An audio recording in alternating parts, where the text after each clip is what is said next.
Ujú, ujú,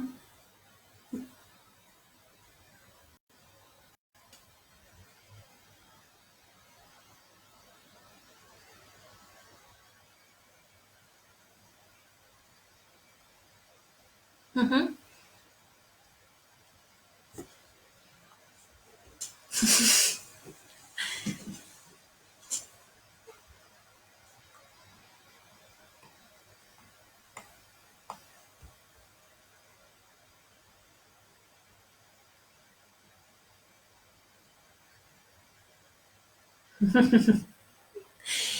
oh, ¿qué? Muy bien. Hola, buenas tardes. Soy Berta Iglesias, formo parte de Ecologistas en Acción y antes de nada, pues quería agradecer a Médicos del Mundo, Euskadi, que nos haya invitado a hablar aquí pues, en esta sesión y contar un poquito qué ayudas y qué aprendizajes encontramos en esta época de pandemia, qué ayudas mutuas hemos visto. Me han invitado porque formo parte de un blog, el blog Saltamontes, del equipo de redacción del blog Saltamontes, que es un blog que está alojado en el proyecto editorial del Salto, que seguro que conocéis porque es ahora mismo uno de los medios alternativos pues más potentes que hay en el Estado español. Y dentro de El Salto tenemos un blog, Saltamontes, que es un blog de temática ecofeminista que gestionamos personas que formamos parte de Ecologistas en Acción. Y, bueno, ¿por qué surgió el blog? Es porque consideramos que desde una óptica que conjugue la ecología y el feminismo, somos capaces de entender mucho más las claves de cosas que nos ocurren y además buscar soluciones que sean más justas para todos y que no olviden ni al planeta, la vida que nos sostiene, ni a las mujeres y a otros pues seres humanos que han sido vulnerados a lo largo de los tiempos.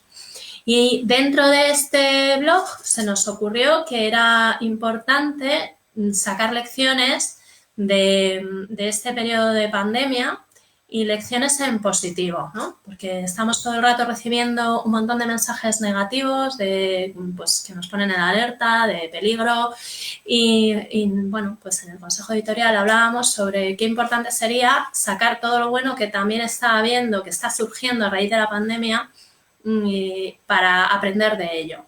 ¿Y por qué? Bueno, pues porque quienes estamos metidos en temas de ecologismo creemos que esa no es la última crisis que va a haber.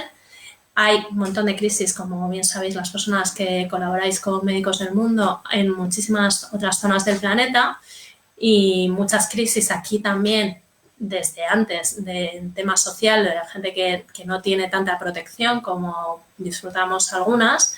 Y ahora estas crisis pues, nos van a afectar a todos, ¿no? Y desde el ecologismo tenemos muy claro que estamos en un momento en el que el cambio climático va a llegarnos de pleno y que eso va a provocar otras crisis, otras urgencias que tendremos que transitar de la mejor manera posible para que no den pie a ecofascismos o a movimientos muy conservadores que pongan en peligro los derechos adquiridos hasta ahora, ¿no?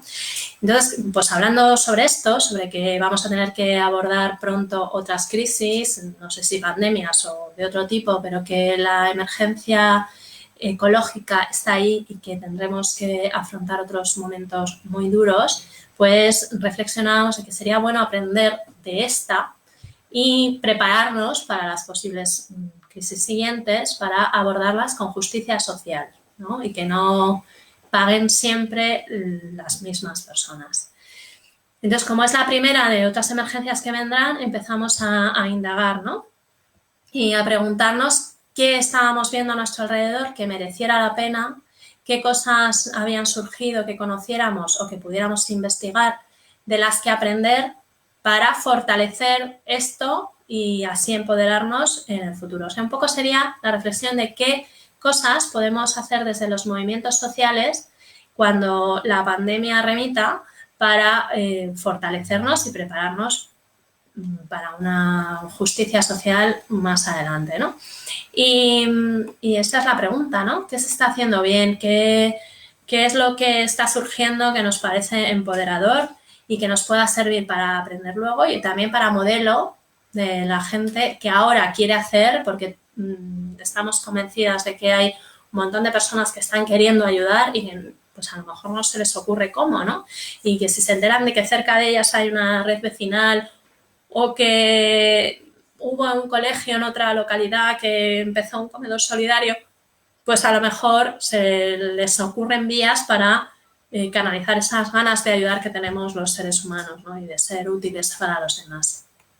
Como formamos parte de Ecologistas en Acción, que es una confederación a nivel estatal, y tenemos gente a lo largo de todo el territorio, pues nos planteamos investigar por ahí. Entonces escribimos a personas de distintos puntos para preguntarles qué sabían, qué cosas estaban ocurriendo cerca de ellas, que les parecieran bonitas, que les parecieran solidarias y sobre todo que les parecieran semilla de algo para el futuro, ¿no? Que pudieran ser pues algo empoderador para después.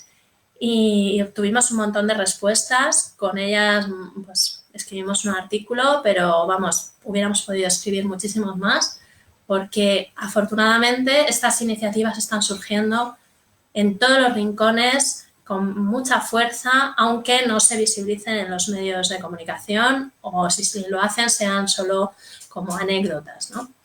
Y pues nos planteamos organizarlas para poder sacar y extraer de ellas aprendizajes, ¿no? Y entonces, en esta jornadita de esta tarde, pues os quiero contar un poco para que sirva también de reflexión común y que podáis hacer llegar los comentarios qué aprendizajes hemos extraído nosotras de ello y también que podáis poner en común a través de, pues, del Facebook o haciéndoselo llegar a Médicos del Mundo otras iniciativas que conozcáis cercanas y que podamos así difundirlas y aprender de ellas, ¿no? Uno de los aprendizajes que nos han quedado más claro es que es muy importante tener ya la red previamente. O sea, de todas las experiencias que nos han contado, las que primero pudieron responder fueron aquellas que se apoyaban en redes que ya existían. Esto pues es una cosa como muy lógica, pero a veces se nos olvidan, sobre todo las redes como más desprestigiadas a lo mejor en los últimos tiempos, ¿no? Pues llevamos una temporada en la que, por ejemplo, parece que no son importantes las asociaciones vecinales o pareciera así entre los movimientos sociales, pues resulta que ahora mismo las asociaciones vecinales se han demostrado como fundamentales porque son de muchísima proximidad y además de mucho conocimiento mutuo, ¿no? Entonces, pues tener una red previa, anterior, bien forjada, esto ha facilitado mucho una respuesta rápida, ¿no? Entonces, ahí hemos encontrado, por ejemplo, experiencias muy bonitas desde redes en lo rural. Por ejemplo, nos contaban de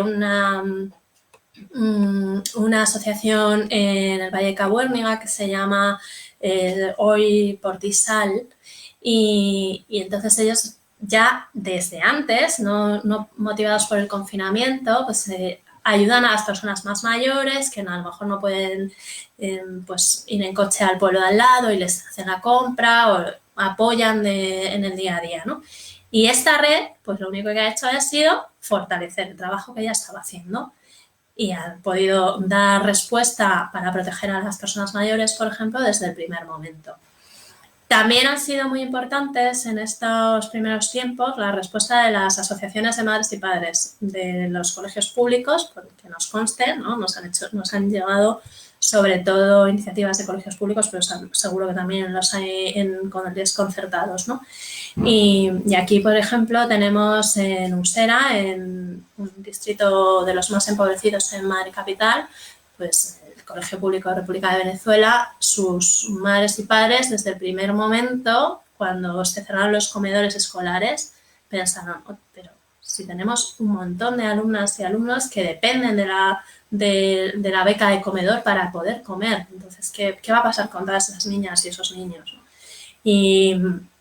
pues a raíz de ese cuestionamiento en el seno del AMPA, pues se ha montado una red de donaciones, de petición de fondos y de distribución, primero de cestas de comida y después de fondos, de donaciones económicas directamente, ¿no? Porque se ha hecho más difícil, nos cuentan, el hecho de poder distribuir alimentos como tales, ¿no?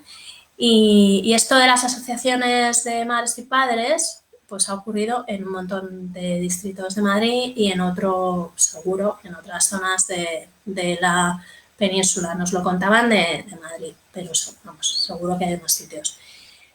Y también, pues eso, veíamos la importancia de las asociaciones vecinales y de todo esto, esta proximidad a conocer a tu vecino, saber quién es la mujer que no va a poder salir a la compra porque es población de riesgo. Pues todo esto está funcionando muy bien. En Cataluña, por ejemplo, en Barcelona, nos contaban que las redes de apoyo vecinal habían surgido en todos los barrios. Y, de hecho, han creado una xarxa, un mapa de xarxes para poder poner y dar visibilidad a toda ese entramado de apoyo mutuo entre vecinas y vecinos. En esto de la proximidad y de la red previa, también nos han contado muchas experiencias que tienen que ver con el pequeño comercio de barrio. Y este es otro de los grandes aprendizajes que creemos que deberíamos extraer de las ayudas en la pandemia, de las ayudas mutuas en la pandemia. Empeñados como estamos socialmente en comprar en Amazon o traer nuestras provisiones del otro lado del Atlántico, resulta que han sido esenciales los apoyos articulados a través del pequeño comercio. Nos contaban, entre muchas otras cosas, por ejemplo, que en Burgos hay una pequeña mercería y una tienda de artículos de costura que se pusieron de acuerdo, hicieron un llamamiento para que entre sus clientas y sus clientes surgiera una red de elaboración de mascarillas, ¿no? Y esto se ha replicado por todo el estado. Nos lo contaban en Galicia, lo contaban también de Andalucía y, por supuesto, nos parecía especialmente bonito que el sindicato de manteros en Barcelona también haya elaborado mascarillas. De aquí extraíamos como dos reflexiones fundamentales. Por un lado, la importancia de este pequeño comercio que tiene unos vínculos reales tanto con quien les abastece, a quien le compran, como a quien venden.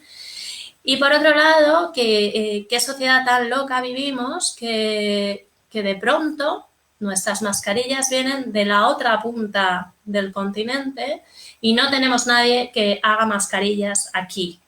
Entonces, esto que en Ecologista llevamos muchísimos años denunciando, que con las deslocalizaciones, aparte de precariedad laboral, sufrimos un riesgo de desabastecimiento y además de todas las emisiones de CO2 que van ligadas a transportar los bienes de un lado a otro del planeta, pues encima es que en momentos en los que ese transporte no sea posible, y pues podemos sufrir riesgos serios de desabastecimiento. Entonces, esto es otra de las cosas en las que queremos llamar la atención, ¿no? Que tenemos que fomentar una red de producción local, una producción a pequeña escala, una producción que no nos deje desabastecidos en momentos en los que no se puedan transportar las mercancías de un lado a otro. Que, por otro lado, pues ya digo que en Ecologistas hace mucho tiempo que venimos diciendo que ya no se puede porque es absolutamente criminal con el planeta y por lo tanto nos pone en riesgo a todas y a todos.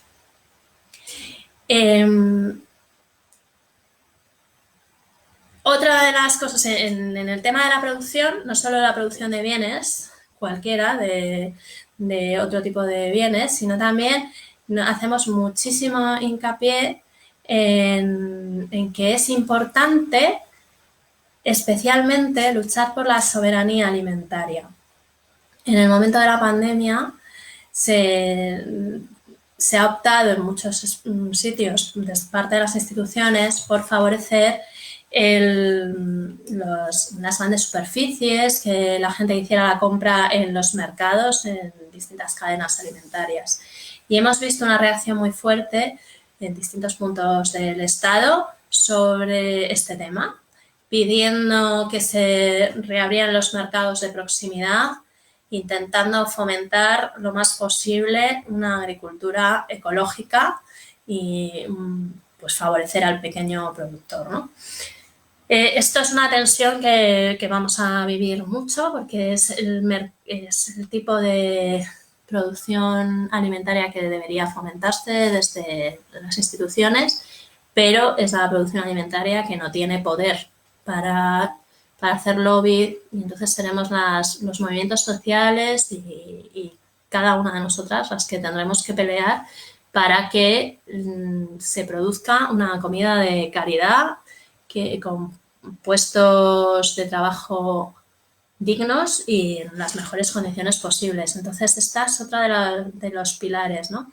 En el blog, en Saltamontes, hemos dedicado muchos artículos a esto de la soberanía alimentaria, la agricultura ecológica, la ganadería extensiva, ¿no? Con todas las contradicciones que pueda tener en algunos momentos. Pero nos parece esencial que a partir de ahora este sea uno de nuestros pilares de trabajo, ¿no? Fomentar la soberanía alimentaria, que nuestra comida venga de cerca, que conozcamos a quién la produce y que sea de calidad para nosotras y para el planeta. Y entonces desde ahí hemos destacado pues toda la lucha que ha habido en Euskadi, que la conocéis mejor que yo, para reabrir los mercados de proximidad. También nos contaban, pues está el movimiento en Cantabria, ¿no? La red de Cantabria no se vende, ha hecho mucho hincapié en favorecer y fortalecer a los pequeños agricultores. En Murcia también nos decían lo mismo, que había habido un esfuerzo de los movimientos sociales por poner otra vez en conexión a los pequeños productores de los grupos de consumo con sus consumidores, ¿no? Que por culpa de las medidas adoptadas sin pensar en los pequeños productores, pues se habían roto esos canales, ¿no? Y ahí hay toda un trabajo que nos parece esencial y que habrá que fortalecer cuando pase la pandemia. Otras experiencias muy bonitas, y aunque sean pequeñas, nos parece que hay que cuidarlas y seguir con ellas, es la de los huertos urbanos. Ojalá pudiéramos comer en las grandes ciudades, yo estoy en Madrid, de lo que producen los huertos urbanos. Es imposible porque el nivel de población es amplísimo. Pero el hecho de que haya pequeños huertos en las ciudades que nos conecten con la comida, con cómo se cultiva, es muy importante. Y además, muchas historias preciosas han surgido de estos huertos, ¿no? Nos contaban, por ejemplo, que en el huerto de Adelfas habían ido a recoger para hacer cestas para las personas sin papeles de la zona, ¿no? Y una experiencia muy parecida nos ha llegado desde Sevilla. Y esto nos hace pensar que si este tipo de soluciones surgen espontáneamente en distintos sitios, igual es que tienen algo en la base que nos está llamando, que nos quiere decir algo, ¿no? Y es que claramente otra de las vías debería ser pelear porque ninguna persona sea ilegal. Porque en las épocas en las que las crisis sociales arrecien, todo el mundo tenga derechos adquiridos, ¿no? Y que no dependan o no de un papel. Reflexionábamos sobre cosas como que las ayudas que han dado para los comedores escolares, por ejemplo, en Madrid han ido vinculadas a que alguien tuviera la renta mínima de inserción, que es una renta, aparte de muy controvertida, que deja fuera a la gente que no tiene papeles, ¿no? Entonces, si ni siquiera tienes los mínimos derechos adquiridos, cuando la situación se complica más todavía, pues estás muy fuera, ¿no? Entonces, otra de las peleas que creemos que hay que retomar con fuerza cuando acabe la pandemia es que no haya nadie sin derechos, ¿no? Y aquí, pues, pues nos contaban también pues la caja de resistencia antirracista que habéis hecho en Bilbao, ¿no? Tan necesaria y tan empoderadora, ¿no? Y también todas las exigencias de que se genere un ingreso mínimo vital o una renta básica de las iguales, ¿no? Que pelea, por ejemplo, la gente del colectivo Baladre, ¿no? Algo que haga que ninguna persona esté absolutamente expuesta a la intemperie en estos momentos, ¿no? Y para todo esto, otra de las cosas que nos parecían esenciales después de recopilar las experiencias era que se conozcan, ¿no? Y nos parecía que hay que darle más difusión dentro de los medios sociales e intentar que trascienda nuestras propias fronteras a todos los medios de información que comunican estas cosas, ¿no? Pues desde las radios libres y hemos recogido un montón de ejemplos aquí y en América Latina. Esto nos pareció muy bonito. Por ejemplo, nos llegaron noticias de radios en México que habían hecho programas especiales recopilando experiencias empoderadoras en tiempos del coronavirus, ¿no? Y habían hecho como un maratón radiofónico sobre ello. Y entonces todas estas experiencias, todos estos medios de comunicación como El Salto o como La Marea, que difunden experiencias distintas, ¿no? Que nos proponen otros modelos y que nos ayudan a inventar e imaginar otras soluciones posibles, nos parecen esenciales, ¿no? Y luego nos parecía que también habría que recopilar de alguna manera todas las iniciativas creativas, más humanas, más de calor humano que habían ido surgiendo, ¿no? Pues nos llegaban desde las niñas y los niños de un cole que mandaban dibujos a las personas mayores de los centros de mayores de la zona, o pues una escuela de música en Albuquerque que grababa vídeos para las personas de las residencias con las niñas y los niños tocando instrumentos, ¿no? Estas cuestiones más humanas, más de darle valor a la emoción y al sentimiento, también nos han hecho reflexionar mucho, ¿no? En los movimientos sociales, a veces no, con la urgencia pues de sacar adelante un proyecto o de hacer una reflexión muy importante, se nos escapan los momentos más emocionales, ¿no? Y hemos aprendido a lo largo de este confinamiento que las emociones son fundamentales para mantener el bienestar, ¿no? Entonces también pues en esto tendremos que indagar cuando acabe la pandemia. Y seguro que hay un montón de aprendizajes más que debiéramos sacar, ¿no? Pero estos son como los que nos parecían esenciales. Seguir fortaleciendo las redes, fortaleciendo la proximidad, el comercio de proximidad, la producción de proximidad, la producción agroecológica y mantener todo esto, difundirlo, poder hacer de ello con nuestra seña de identidad, de que la gente lo conozca, ¿no? Para que nos sirva de modelo. Y bueno, pues la verdad es que seguro que ahora podéis compartir un montón de experiencias que tenéis cerca y que conocéis, de las que también habéis extraído vuestras reflexiones y me encantaría poder comunicarlas por aquí.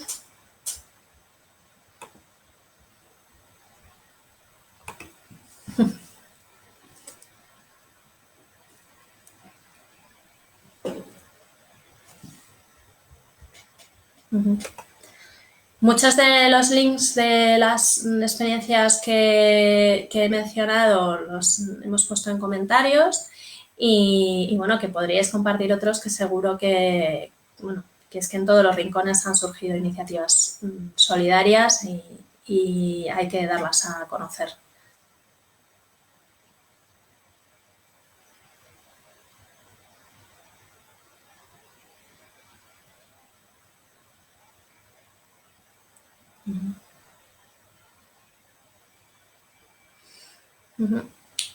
Veo que está Marra, que está en la caja de resistencia de Bilbao, que igual pues hemos comentado sobre ella, pero que desde luego su experiencia será mucho más rica, o sea, que la cuente directamente. Mm.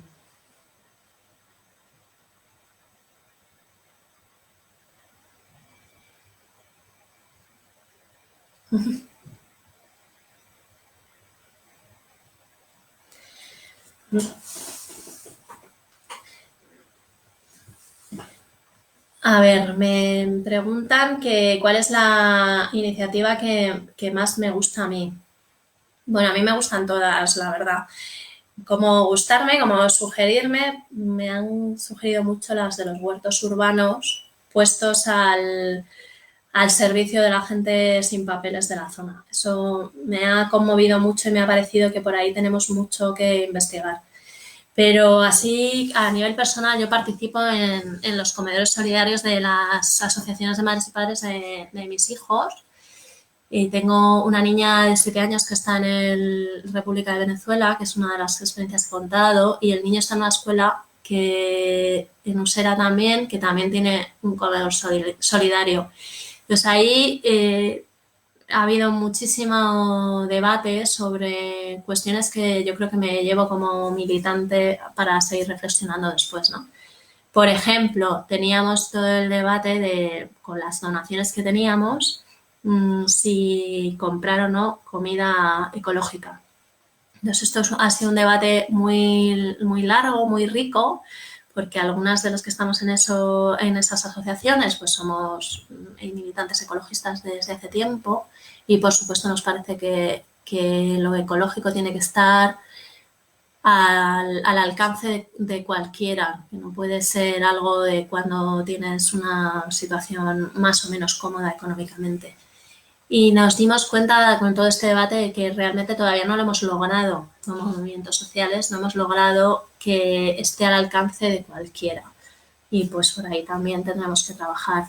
Y luego son experiencias que a mí me han gustado mucho porque nos ponen en contacto con gente de muchísimos orígenes diferentes, ¿no?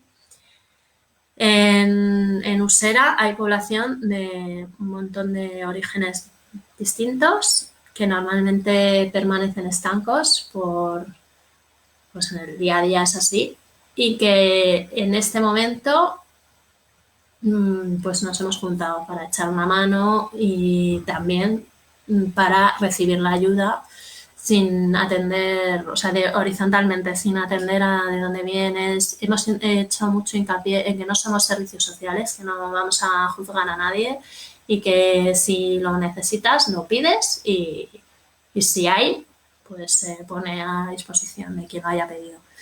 Y esto a mí también me ha parecido que es una vía que hay que seguir explorando, ¿no? Cómo conseguir esa horizontalidad de verdad.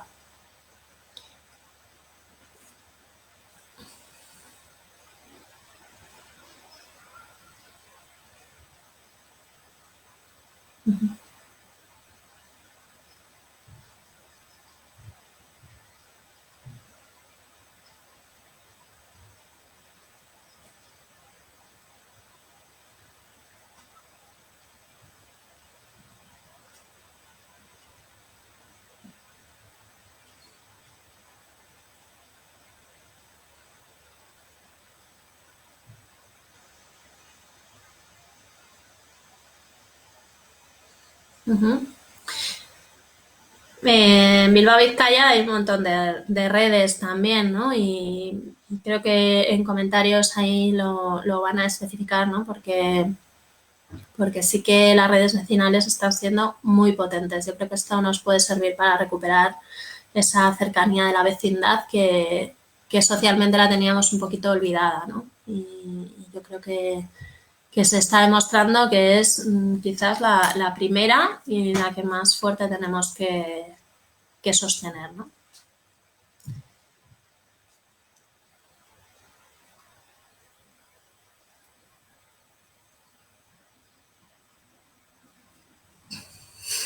Animaos a preguntar, que llevo aquí un rato largo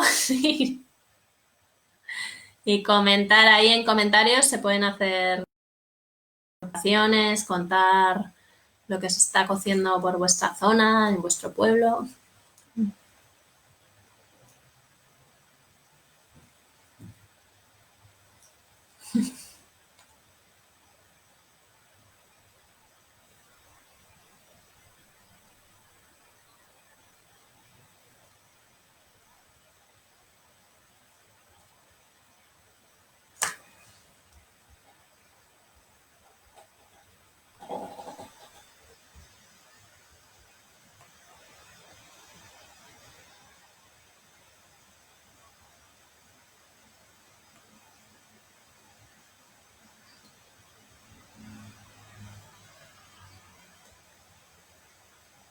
Me preguntan en comentarios que a qué me refería con migrantes sin papeles. Me refiero a que en los coles hemos visto que si no tienes papeles, no es que yo esté de acuerdo, que por supuesto considero que ninguna persona deberíamos necesitar papeles para nada, que no, nadie hay que sea ilegal, pero al no tener papeles, las instituciones te dejan fuera y, por ejemplo, no puedes solicitar ayudas. En Madrid, no sé cómo habrá sido en otros puntos, pero en Madrid las ayudas vinculadas a los niños y las niñas que no tenían comedor escolar, bueno, pues la comunidad ha hecho un apaño muy feo y muy mal organizado, ¿no? Dando comida a través de dos grandes cadenas de alimentación basura, pero es que estaba vinculado a tener papeles. Si no tenías una documentación legalizada por el Estado, no podías ni siquiera recurrir a esa ayuda, ¿no? Que ya os digo que me parecía muy deficiente. Y me refería a eso, a que claramente no podemos dejar a partir de ahora que ya estábamos todos en esta pelea, pero que a veces no es nuestra primera pelea y tenemos otras. Y claramente esto de no dejar que haya nadie en situación irregular que le deje más vulnerable todavía en situaciones de crisis, esto tiene que ser una pelea fundamental para los movimientos sociales a partir de ahora. No sé si, Adel, no sé si con esto he contestado a tu pregunta o si tienes algún otro comentario más que hacerme o alguna puntualización, que por supuesto es bienvenida.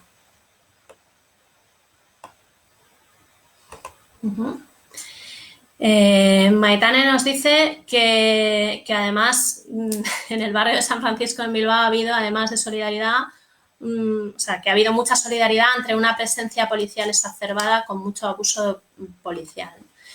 De esto no lo hemos investigado, pero sí que nos llegan noticias. No hemos hecho nada sobre ello, pero igual es un artículo que deberíamos hacer, ¿no?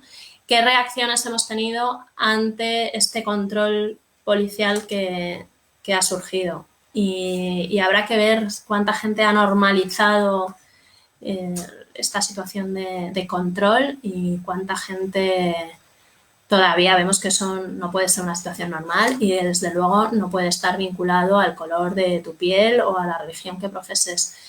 Y bueno, me consta que sí, que muchas veces la actuación policial es una actuación racista.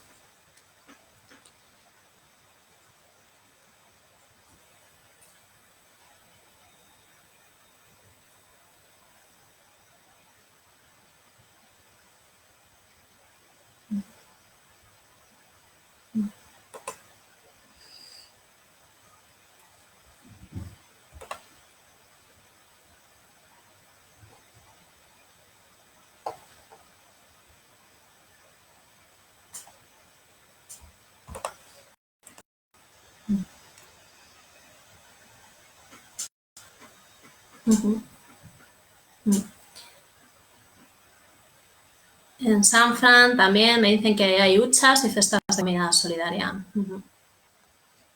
Sí, esto está siendo generalizado. Y habrá que buscar la manera de mantenerlo en el tiempo, porque cuando se acabe el confinamiento, la crisis social y económica pues, va a ser muy dura, ¿no? Entonces, otro de los retos que habría es cómo conseguir darle continuidad a esta solidaridad que ha surgido a raíz del coronavirus.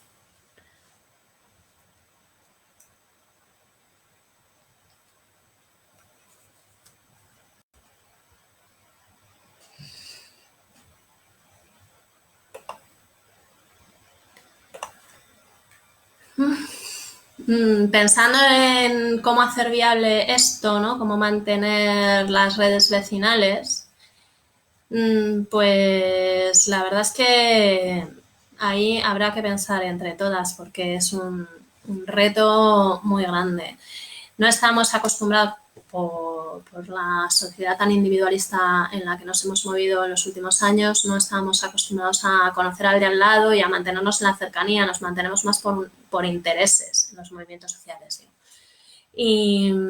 Y claro, hemos aprendido que estas redes de proximidad en las que no nos une tanto un objetivo común como la cercanía y el vínculo, pues son fundamentales. Y para mantenerlos habrá que conseguir creernos que el vínculo es importante y que es el objetivo en sí mismo, ¿no? Habrá que bajar los tiempos también, ¿no? Porque es parte de la locura en la que nos metemos, no tener tiempo para saludar a la vecina del quinto que ahora saludas habitualmente para preguntarle si necesita algo.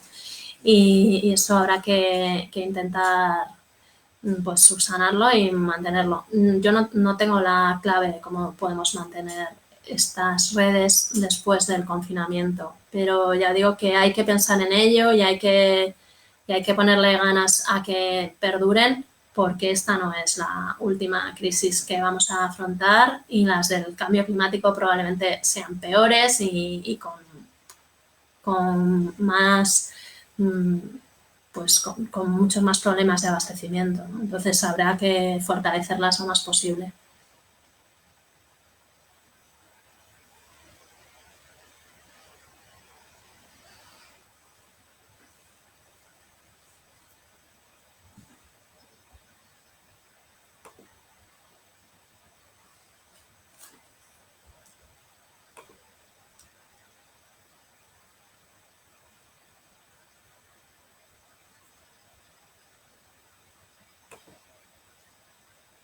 Uh -huh.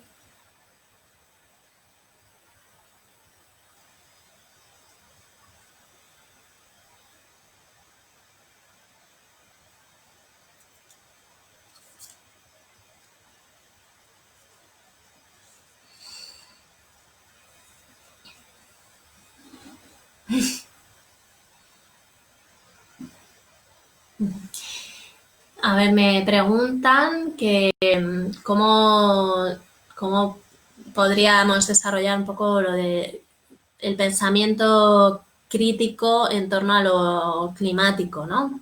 Porque hablo mucho de crisis climática que se avecina.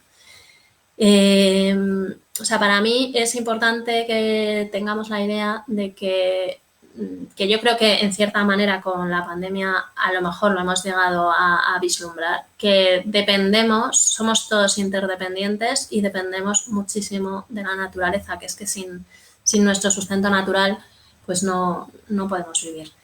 Y sin las otras y los otros tampoco. Entonces, teniendo esto claro, una conciencia climática crítica sería que ahora pensásemos y repensásemos nuestra normalidad en esa clave.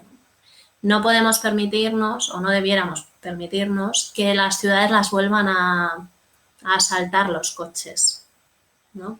Por ejemplo, el espacio que hemos ganado en este momento las personas que nos movemos a pie deberíamos poder mantenerlo a pie o en bici, porque no nos podemos permitir más contaminación, no nos podemos permitir el cambio climático. Creo que en el confinamiento hemos aprendido que hay cosas básicas que necesitamos para vivir que no estamos valorando normalmente, no las ponemos en valor, todo el trabajo de cuidados. Una de las cosas que más me gustaba de ver es que muchas redes vecinales se llaman red vecinal y de apoyo y cuidado, ¿no? Se ha visto que los cuidados son fundamentales. Pues esto, mantenerlo con una mirada crítica, ¿no? Entonces necesitamos los cuidados y necesitamos un entorno saludable. Y el entorno saludable lo necesitamos de verdad. Es que sin ello no vamos a subsistir.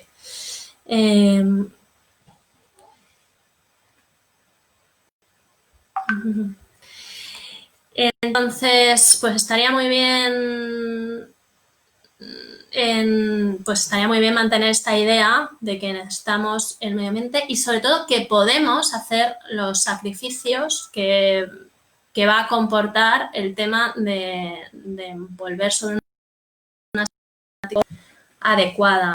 O sea, tenemos la idea de que no se puede vivir sin el coche, teníamos la idea de que no se puede vivir sin el coche, teníamos la idea de que no se puede vivir sin consumir a saco y hemos comprobado que sí, que se puede vivir con muchísimo menos y que se puede vivir desde luego sin ir en coche a todas partes o sin que nuestros alimentos vengan de las chimbambas. Entonces, a ver si conseguimos no olvidar eso, por lo menos, ¿no? Esto para mí sería la conciencia climática Desde luego estamos en unos años de urgencia. Si ya os lo han contado Ecologistas Marchan, pues no voy a abundar en ello porque lo habrán contado muchísimo mejor que de lo que yo puedo contarlo. Y luego me preguntan aquí que si creo que las personas que son más vulnerables van a confiar en la comunidad cuando todo esto acabe. Pues es que esto es muy difícil. Igual hay gente en una situación de vulnerabilidad que yo que esté oyendo la charla y pueda opinar sobre ello. Yo espero que sepamos hacer ver que sí, que se puede confiar en la horizontalidad. Es difícil porque nos posicionamos pues desde distintos lugares y desde distintos rangos sociales, pero yo creo que habrá que trabajar mucho para que de verdad trabajemos en horizontal y que se pueda confiar, que podamos confiar unas en otras. Y luego, las redes vecinales y las relaciones más directas entre vecinas seguirán cuando esto acabe. Yo creo que muchas sí. Yo creo que muchas sí. Yo creo que mucha gente ha disfrutado de encontrarse con su vecino. Si no nos dejamos arrastrar otra vez por la vorágine, yo creo que sí que van a continuar, pero habrá que poner esfuerzo en ello, no va a ser espontáneo. No, tenemos que darle la importancia que hemos descubierto que tiene. Y ¿qué más me preguntáis por aquí? Me pregunta Elena que cuáles son las claves del cambio individual, qué podemos hacer en nuestros hábitos del día a día, en las rutinas. Bueno, yo creo que esto de darle de verdad valor a los cuidados, de retomar, o sea, esto que hemos aprendido de la importancia de lo público, no permitir que nos vuelvan a aminorar la sanidad pública, que vuelvan a aminorar nuestros servicios, o sea, que se aminore lo que nos da protección social, esto es muy importante, o sea, defenderlo. Y luego a nivel individual esto de haber visto que se puede vivir con muchísimo menos y que eso no es una imposición, sino que es una elección también. Entonces yo creo que el cambio pasa por ahí. O sea, ¿qué es lo que de verdad nos hace felices a personas? No es algo que nos llega envuelto en plásticos de la otra punta del mundo, sino lo que tenemos cerca. Nuestras relaciones, la gente que nos apoya, tener las necesidades básicas cubiertas. Y yo creo que si no olvidamos eso y no volvemos a caer en la espiral de consumo, también me parece importante contrarrestar esta idea, que espero que no la haya en todo el estado, pero por ejemplo aquí en Madrid está muy fuerte, de que para volver dependes de tu coche, tú no sé qué, o sea, otra vez como lo tuyo que tú tienes, ¿no? Y pues haber aprendido de lo colectivo que hemos descubierto en esta etapa y potenciarlo, ¿no?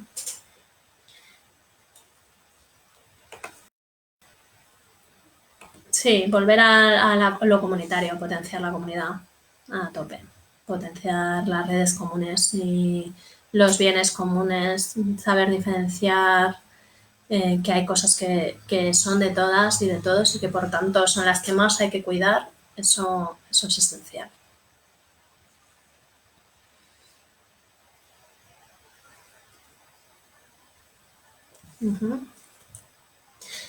Sí, Maidana lo dice ahí muy bien, ¿no? Que habla de austeridad deseable y es que yo creo que esa es pues es un reto comunicativo que tenemos desde el ecologismo y el ecofeminismo, ¿no? No es hablar de austeridad como una renuncia a algo esencial y estar amargados, ni muchísimo menos. Es descubrir qué es lo esencial de verdad y qué es superfluo, entender que lo superfluo realmente va en tu contra porque el tema del cambio climático nos pone en riesgo, pero de verdad, o sea, en riesgo a nuestras vidas. Desde luego ya hay mucha gente sufriéndolo en muchas partes del planeta y entonces asumir una austeridad elegida y alegre. Que, o sea, que de verdad que no con las necesidades cubiertas no se vive mal eligiendo, no teniendo coche o no cambiando, pero esto, claro, vosotros ya lo sabéis, no, no es a vosotros a quien hay que decirlo, ¿no?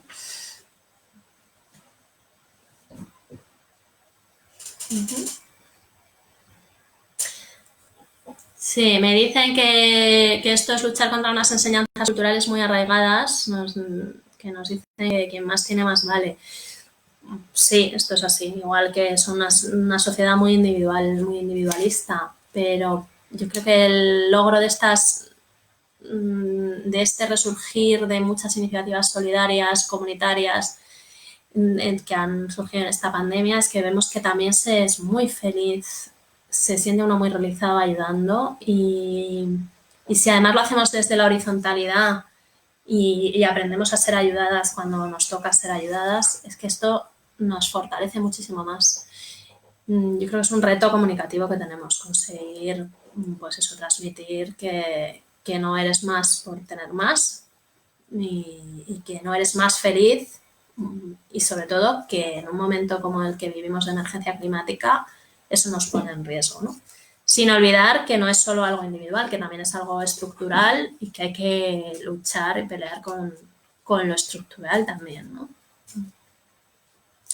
Ahora, por ejemplo, en Madrid, una de las, perdonad que hable tanto de Madrid, pero con esto del confinamiento es lo que más conozco y una de las salidas a la crisis económica desde las instituciones es reflotar la construcción.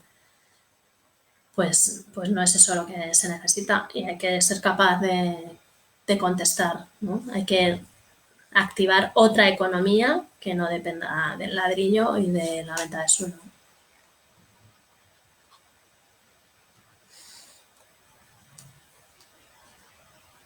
Mm.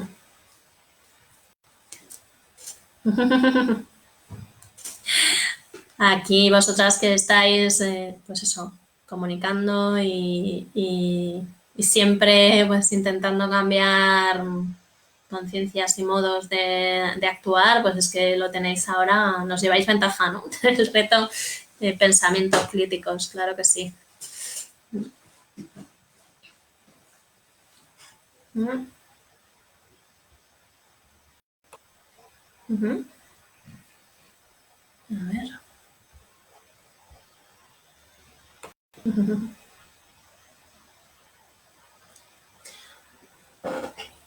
Metane me pregunta que qué me parece la clasificación de servicios esenciales. Eh, pues hombre, me parece esperanzadora. Me gustaría que pudieras hablar tú también, Maitane. Me parece esperanzadora que hayamos visto qué cosas son de verdad necesarias en la sociedad para que la vida subsista. Y luego también me parece que habrá mucha gente que se haya hecho la reflexión de caramba, son los trabajos esenciales, son los peor pagados y los más explotados, ¿no? Entonces, yo creo que otro de los retos que tenemos es que cuando esto acabe volvamos a mirar a las cuidadoras y cuidadores de ancianos, por ejemplo, con toda la dignidad que hemos descubierto ahora que tienen o que ha descubierto la mayoría de la sociedad que tienen, ¿no? O las personas que cultivan los campos o la gente que limpia las calles, ¿no?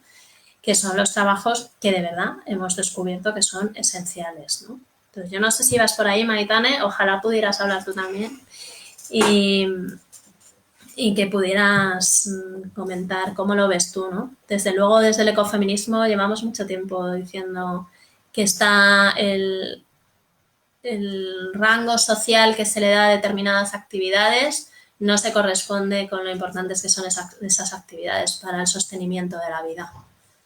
Y bueno, pues está muy bien que en un momento así se haya podido visibilizar. Ojalá lo acompañemos con una lucha por los derechos laborales de todas estas personas. Y ahí también me preguntan que qué papel tiene la educación formal e informal en todo esto. Pues, pues creo que tiene un papel enorme. Lo que pasa es que está, por lo menos la educación formal está ahora mismo en un momento de reconversión, repensamiento, reflexión, no sé cómo decirlo, pero que que cómo eduquemos desde las instituciones más formales, pues tiene mucho que ver con qué piensan, o al menos qué otros modelos ven las niñas y los niños. Y ahí hay mucho trabajo todavía que hacer, para empezar, porque no todo el personal que trabajamos ahí, ni las profesoras, ni la gente de educación no formal, tenemos claro, por ejemplo, el tema de la emergencia climática, ¿no? A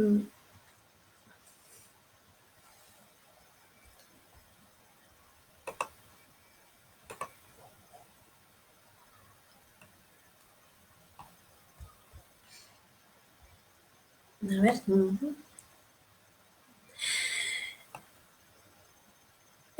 A ver, me dice Elena que le da un poco de miedo que, a ver, soy bastante optimista en general, pero en cuanto a que se mantenga el valor de los cuidados, me da un poco de miedo. No sé a qué te refieres, Elena. ¿Te refieres a que nos vuelvan a mandar a las mujeres a la cocina o algo así? No.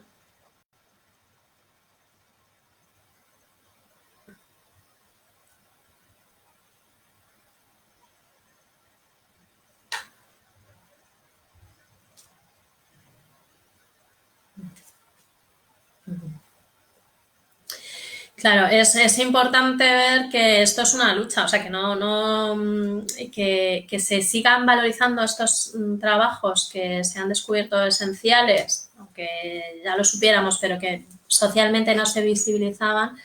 Esto no va a ser fácil, ¿eh? O sea, por ejemplo, la lucha de las trabajadoras, de las empleadas del hogar por reconocer sus mínimos derechos lleva bueno, décadas, y ahora hay que apoyarla. O sea, creo que están en un momento un poquito mejor porque ha habido una visibilidad social de la temática que antes estaban absolutamente invisibilizada, pero no va a ser solo, no, porque es que está en la base del expolio capitalista. O sea, que se necesita que estos empleos sean muy baratos para que el capitalismo funcione.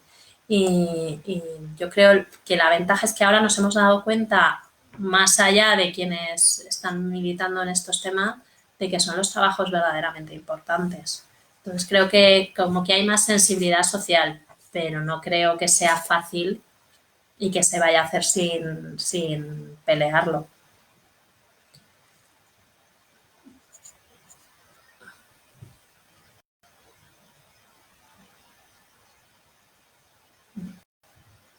Claro, sí, pues no, claro que desde el Estado no se reconoce a las personas en situación irregular, no, son muy vulnerables, no tienen ningún apoyo. Eso hay que cambiarlo.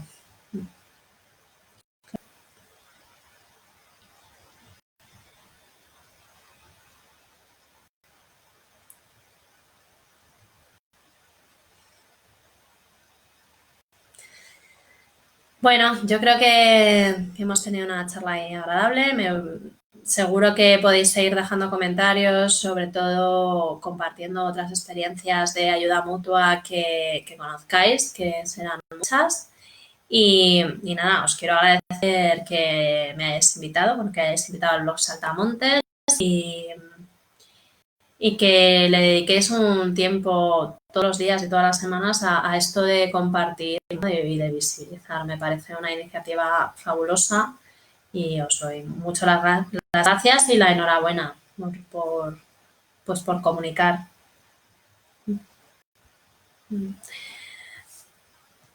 A ver, que me chivan que Maitane me está haciendo otra pregunta. A ver si soy capaz de leerla. Ay, ¿cómo veo la lucha social en el confinamiento? Pues muy difícil. Mm, La veo, la veo muy difícil porque, a ver, bueno, a ver si no me lío mucho. Mira, por un lado veo que tenemos la ventaja de lo que decía antes, de que se han puesto en valor cosas que llevamos mucho tiempo diciendo que son esenciales y que no había manera de ponerlas en valor, y creo que ahora eso es más fácil, pero por otro lado me da mucho miedo, esto ya es un miedo personal, que no seamos capaces de romper ese mito de que el ecologismo es como un lujo. Y creo que, sobre todo cuando acabe el confinamiento y venga la crisis económica a lo bestia que va a llegar, que si no hemos conseguido romper ese mito y hacer ver que no es un lujo, que es una primera necesidad de supervivencia, pues nos encontremos con que se pueda recortar en lo ecosocial para destinarlo a otras cosas o que se vean como positivas medidas que van totalmente en contra de lo ecológico, ¿no? Y pues en pro de la reactivación económica, por ejemplo. A mí esto es una cosa que me da mucho miedo, sobre todo porque, no, bueno, Maitane lo sabe de sobra, pero que no tenemos tiempo, o sea que estamos ya en el tiempo de descuento para frenar y mitigar el cambio climático, ¿no? Entonces, a mí eso sí que me da mucho miedo y creo que nuestra lucha estos tiempos de confinamiento, aparte de visibilizar otras cosas que han pasado, ¿no? Pues el incendio en Chernóbil, o sea que el cambio climático y los desastres ambientales han seguido, aunque estuviéramos metidos en casa. Y luego intentar vencer este mantra de que el ecologismo es un lujo que ocurrirá después y convencernos de que no es un lujo, es una necesidad primera. O sea, es que sin mantener la ecología, las crisis que nos van a venir van a ser inabarcables.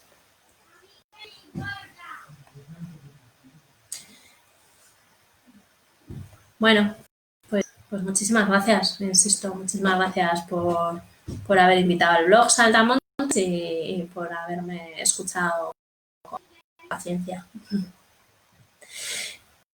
Venga.